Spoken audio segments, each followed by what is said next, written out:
"I just want to check my balance," said the 90-year-old black woman, her trembling voice echoing through the marble lobby of the First National Bank. The millionaire laughed, until he saw the screen. Jonathan Mitchell's cruel laughter cut through the cold air conditioning like a razor. At 52, president of the bank for a decade, he was used to dealing with this kind of situation, people who clearly did not belong in the environment of his elite financial institution. "Ma'am," he said, loud enough for all the VIP clients in the lobby to hear, "I'm sure there's some misunderstanding. This is a private institution. Perhaps you're looking for the community bank branch a few blocks from here." Dorothy Washington, leaning on her worn wooden cane, stood her ground in front of the main counter. Her 90 years of life had taught her to recognize a condescending tone even when disguised as politeness.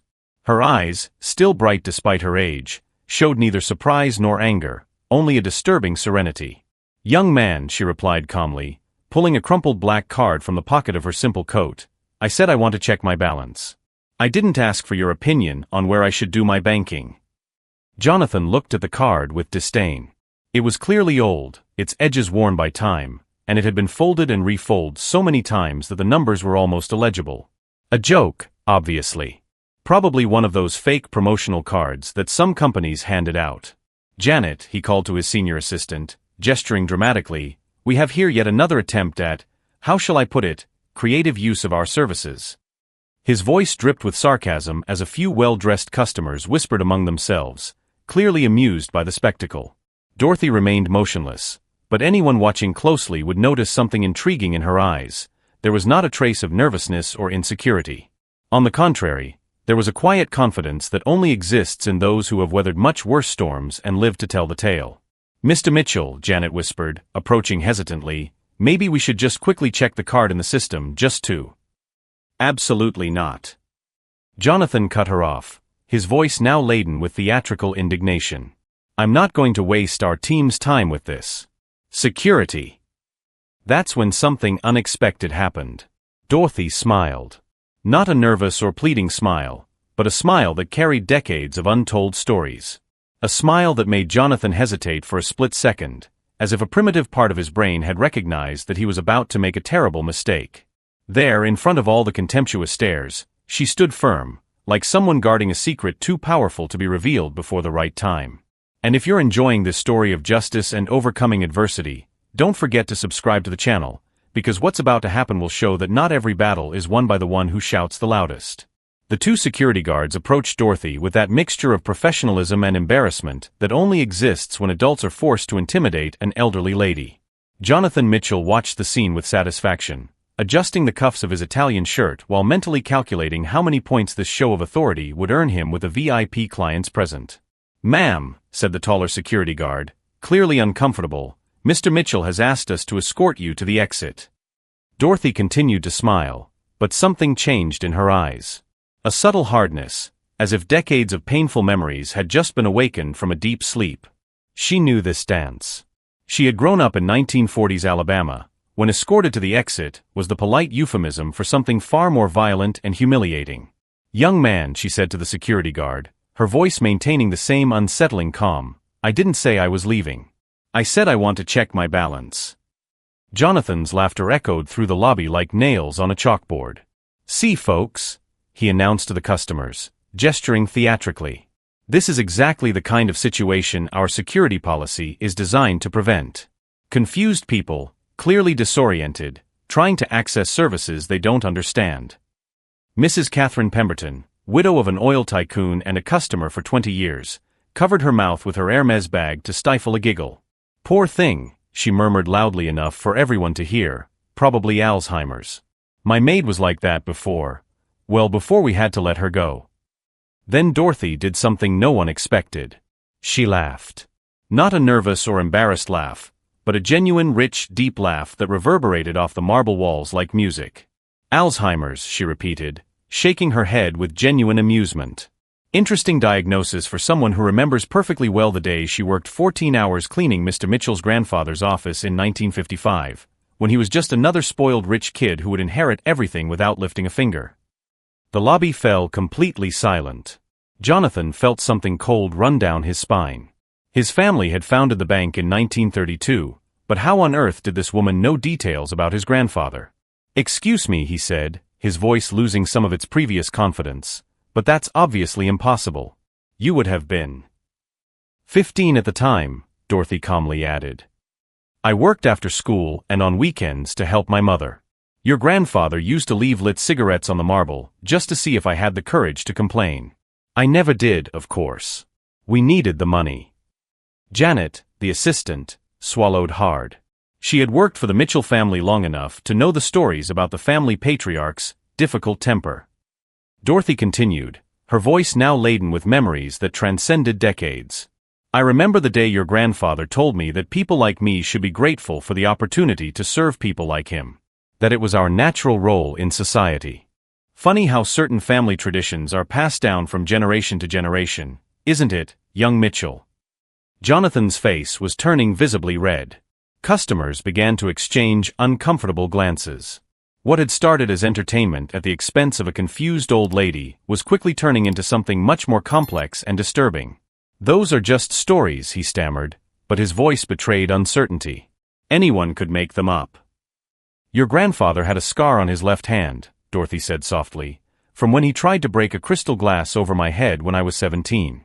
He missed and cut himself. He told everyone he'd been injured in a gardening accident." The silence was now deafening. Some customers began to discreetly leave, clearly uncomfortable with the direction the conversation was taking. Jonathan felt control of the situation slipping completely from his grasp, like sand through his fingers. But it was what Dorothy said next that really shook the foundations of that temple of privilege. "I spent 70 years wondering if I would ever have the opportunity to show the Mitchells what a person like me can really achieve when she no longer accepts being treated as invisible." Each new humiliation Jonathan tried to impose only fueled something inside Dorothy that her oppressors couldn't see, a silent strength nourished by the very injustice they sought to perpetuate. What those privileged people didn't know was that every act of contempt was writing their own sentence, and Dorothy Washington had learned long ago that patience was not weakness, it was strategy. Jonathan Mitchell felt his hands tremble imperceptibly as he tried to regain control of a situation that was slipping from his grasp like water through his fingers. The mention of intimate details about his grandfather had planted a seed of doubt that was rapidly growing in his mind, but his arrogance would not allow a 90-year-old black woman to destroy his reputation in front of the city's most important clients. "Security!" he shouted again, his voice now laden with barely concealed hysteria.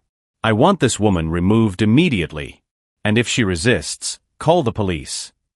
Dorothy remained motionless, but something changed in her posture. She straightened her shoulders, and for a moment, everyone in the lobby could see not the frail Lady Jonathan hoped to intimidate, but the strong woman who had survived decades of Jim Crow, segregation, and systematic humiliation. Her eyes met his with an intensity that made him involuntarily recoil. "Young Mitchell," she said, her voice cutting through the air like a blade, "do you really want to call the police on a customer of your own bank? Because I'm sure it would make for a very interesting story in the local newspapers." Just then, the bank's front door opened, and a tall man in a dark suit walked in with the confidence of someone who knows every inch of that building intimately. Gerald Thompson, 58, Senior Vice President and founding member of the Board of Directors of First National Bank. Jonathan felt his stomach sink as he recognized the face that had signed his last performance review. "Jonathan," Gerald said calmly, but there was steel in his voice, "could you explain to me why I'm hearing screams from my office on the 10th floor?" Thompson surveyed the scene before him, security guards positioned around an elderly woman, embarrassed customers whispering among themselves, and Jonathan visibly sweating through his $1,000 Italian shirt. His trained banking executive eyes immediately picked up on the unspoken racial tension that permeated the entire situation. "Gerald, I'm glad you're here," Jonathan said, forcing a relieved smile. "We have a situation here with a clearly confused person who is trying to use fraudulent documents and—" "Mrs. Washington," Gerald interrupted, completely ignoring Jonathan and walking directly up to Dorothy. "How lovely to see you again. I hope you're not experiencing any problems with our services." The silence that followed was so absolute that you could hear a pin drop on the polished marble. Jonathan felt the world spin around him. How did Gerald Thompson, the most powerful man in that bank after the CEO, know this woman by name? Dorothy smiled for the first time since she had entered the bank, but it was not a kind smile. It was the smile of someone who had just seen the first piece of a complex puzzle fall perfectly into place. "Hello, Gerald. Actually, I am encountering some interesting obstacles." It seems that young Mitchell here believes that my appearance does not match the type of client you serve. Gerald Thompson slowly turned to Jonathan, and if looks could kill, the bank president would have been reduced to ashes at that very moment. Jonathan, would you accompany me to my office? Now. But Gerald, you don't understand, Jonathan tried to explain, his voice rising an octave. Now, Jonathan. Gerald's voice echoed through the lobby with absolute authority. While Jonathan was practically dragged by the arm toward the elevators, Dorothy remained in the center of the lobby, watching the first phase of her silent vindication unfold. The clients who minutes earlier had been whispering cruel jokes now avoided her gaze, clearly realizing they had seriously underestimated the situation. Mrs. Catherine Pemberton, who had made the comment about Alzheimer's, approached hesitantly. Excuse me, but do you really know Mr. Thompson? Dorothy turned to her with that same unsettling smile. Honey, Gerald Thompson was my student at a Brooklyn public school in the 1980s. I was a math teacher, and he was just another bright black kid who needed someone to believe in him. She paused, letting the information sink in. Funny how life comes full circle, isn't it? Mrs. Pemberton's face turned pale as paper. The realization that she had mocked a respected educator, someone who had shaped the life of one of the most powerful men in the city, hit her like a freight train.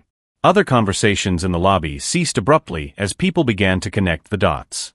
In the elevator, Gerald maintained a deafening silence while Jonathan desperately tried to save his career.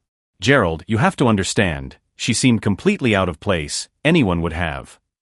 Any racist person, Gerald cut in coldly. Dorothy Washington isn't just a client, Jonathan. She was my teacher. She was the only person who believed that a poor kid from Brooklyn could become something beyond the limited expectations society had for him.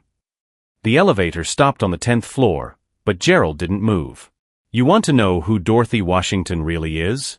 She taught math for 40 years in some of the most challenging schools in the city. She mentored hundreds of children that society had given up on. And when she retired, she invested every penny of her pension and savings in a fund that provides scholarships for disadvantaged youth. Jonathan felt his legs buckle. How could I have known that? Because you should have asked before publicly humiliating her, Gerald replied, his voice thick with contempt. Because a true leader doesn't judge clients by their appearance. Because your job is to serve, not entertain your rich friends at the expense of other people's dignity. When the elevator doors opened, Gerald walked straight to his office, leaving Jonathan trembling in the hallway. Through the glass windows, he could see Gerald making phone calls, and each number dialed seemed to seal another aspect of his professional future. Meanwhile, in the lobby, Dorothy had sat down quietly in one of the leather armchairs, watching other bank employees approach with expressions of growing respect and curiosity. Janet, the assistant who had been instructed to quickly check her card, now approached with a tablet in her hand and a completely different expression. Mrs. Washington, she said respectfully, Mr. Thompson has asked me to assist you with any banking needs you may have. Would you like to check your balance in a more private setting? Dorothy smiled again, but this time there was something almost maternal in her expression. No, dear. I think we'll do it right here, where everyone can see.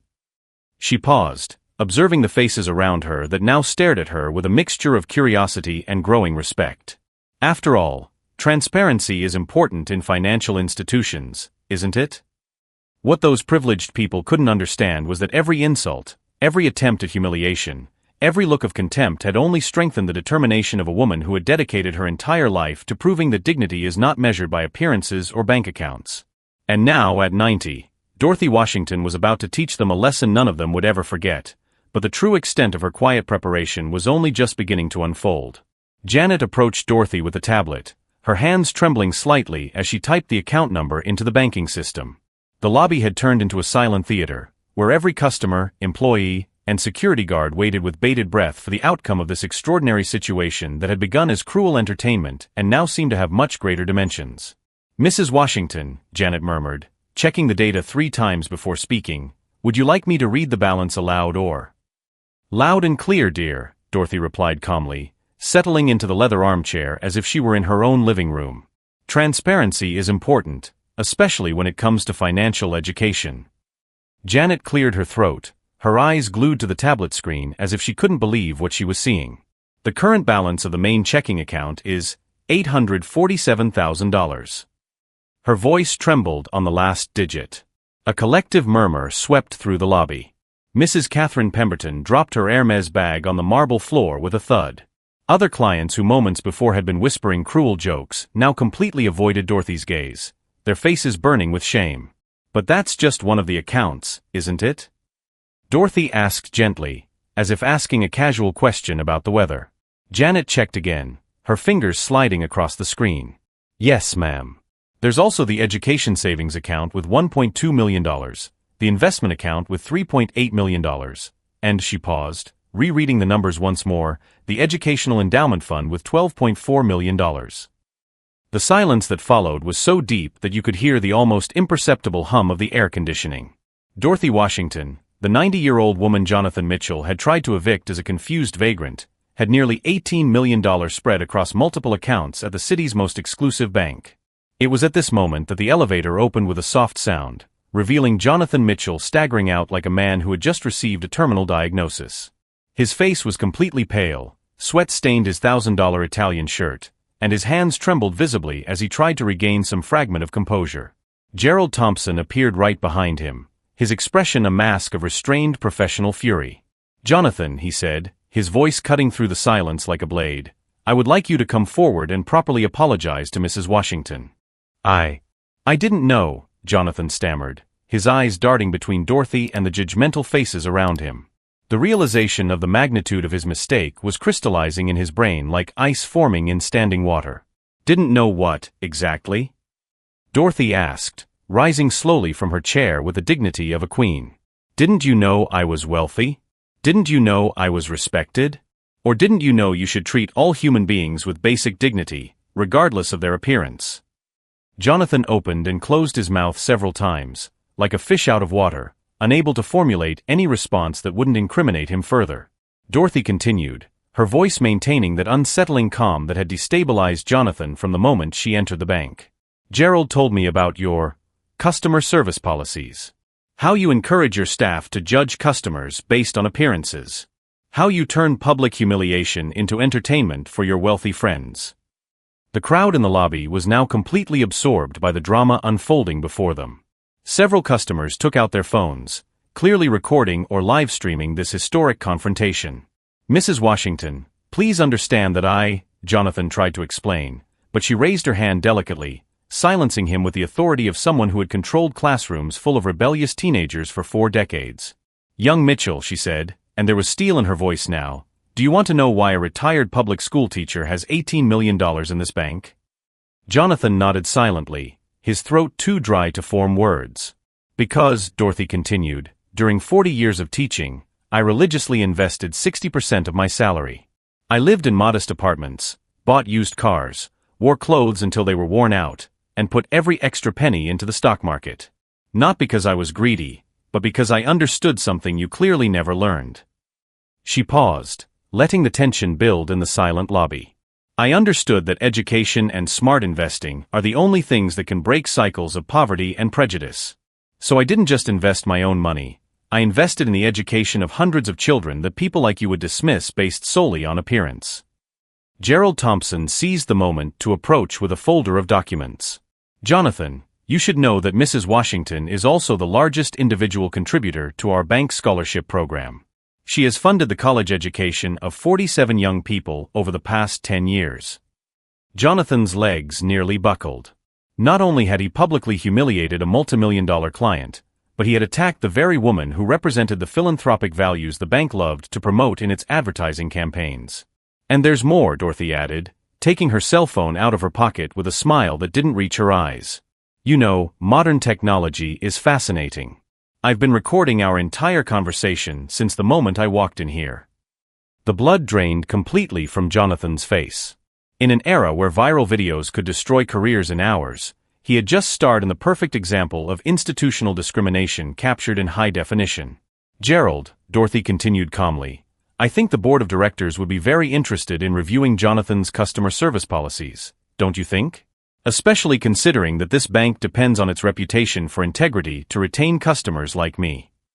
Gerald Thompson nodded gravely. "I have already contacted all board members for an emergency meeting at 5 o'clock this afternoon. "Jonathan, you are suspended immediately while we investigate this incident and your general management practices." Jonathan tried to protest, but his voice came out as a hoarse whisper. "Gerald, you can't. I have a family, responsibilities. And I'm 90 years old and have spent 7 decades of my life proving that human dignity is not for sale," Dorothy interrupted. "Every dollar I've earned, every investment I've made, every young life I've helped transform, all of that was possible because I refused to accept that people like you would decide my worth." She approached Jonathan, who instinctively recoiled, his body trembling with the realization that he had just destroyed his own career for a few moments of cruel entertainment. "The difference between us, young Mitchell," Dorothy said softly, "is that you use your position to diminish others, while I use mine to elevate them. You turn power into a weapon, I turn investment into opportunity." Mrs. Catherine Pemberton, who had mocked Dorothy earlier, approached hesitantly. "Mrs. Washington, I would like to apologize deeply. My behavior was inexcusable." Dorothy turned to her with a motherly expression. "Dear, we all make mistakes. The question is whether we choose to learn from them or repeat them." As Jonathan was escorted out of the bank by security guards, a cruel irony, considering he had tried to do the same thing to Dorothy, the elderly woman calmly returned to her chair. "Janet," she said to the assistant who was still holding the tablet, "I'd like to make some transfers today. I have a new class of students who need college scholarships." What those privileged people finally understood was that true wealth had never been measured by Dorothy Washington's bank balance, but by her ability to turn injustice into education, humiliation into growth, and prejudice into opportunity. As Jonathan left that bank for the last time as an employee, carrying only the wreckage of his arrogance, Dorothy remained as she always had been, an unstoppable force of dignity and purpose, proving that some battles are won not by shouting louder, but by remaining standing when everyone else falls. 6 months later, First National Bank had become a completely transformed institution. Dorothy Washington walked the halls that had once rejected her, now as an official member of the board of directors, the first black woman to hold such a position in the bank's century-long history. Jonathan Mitchell had been fired the day after the confrontation.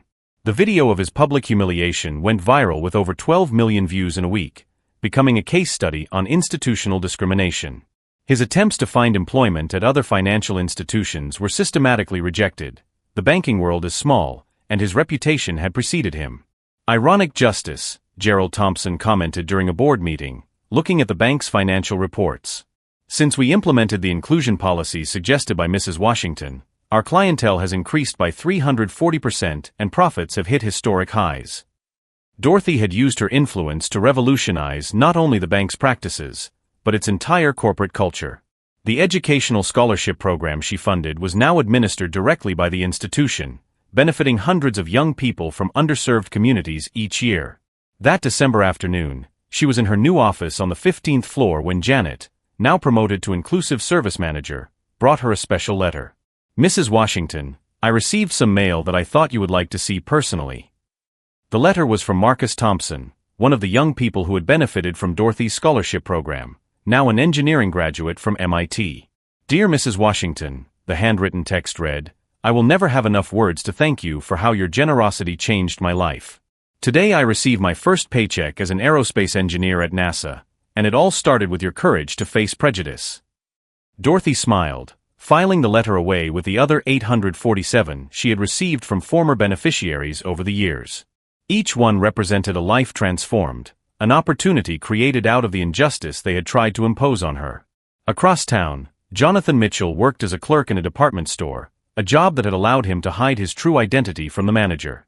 The irony was not lost on him. He was now experiencing for the first time what it meant to be judged by appearance, to be invisible, to be treated as disposable. Mrs. Catherine Pemberton, the customer who had mocked Dorothy, became one of the program's biggest advocates, contributing substantial amounts annually. "I learned that day," she confessed during a charity event, "that dignity and wisdom are not privileges exclusive to those born with money." The week before, Dorothy had been awarded the title of Honorary Citizen of the City, recognized for her contributions to education and social justice. During her speech, she had said, "True wealth is not in what we accumulate, but in what we plant. Every seed of opportunity we offer today becomes a tree of possibilities tomorrow." The bank now proudly displayed a sign at its main entrance, Dorothy Washington Educational Center, where opportunities are born of dignity. Gerald Thompson, now CEO after the previous president's early retirement, often reflected on how that day had changed not only the institution but his own vision of leadership. Mrs. Washington taught me that true power lies not in controlling people but in empowering them. Dorothy, now 91, continued to visit the bank weekly, not to check balances, but to personally interview each new scholarship recipient. Each meeting was a renewal of purpose, a confirmation that her quiet battle against prejudice continued to bear fruit decades later. The lesson she left engraved in the history of that institution was simple but revolutionary. When we face injustice with dignity, patience with purpose, and humiliation with determination, we not only win, we transform the battlefield itself into fertile ground for lasting change. Jonathan tried to destroy Dorothy, but ended up destroying only himself. Dorothy learned that true revenge is not to repay the harm done to you, it is to achieve success that your enemies could never imagine, and to use that success to ensure that no one else suffers the same injustice. If this story of overcoming adversity touched your heart, subscribe to the channel and share your own experience in the comments. Because sometimes, justice needs a little push from us.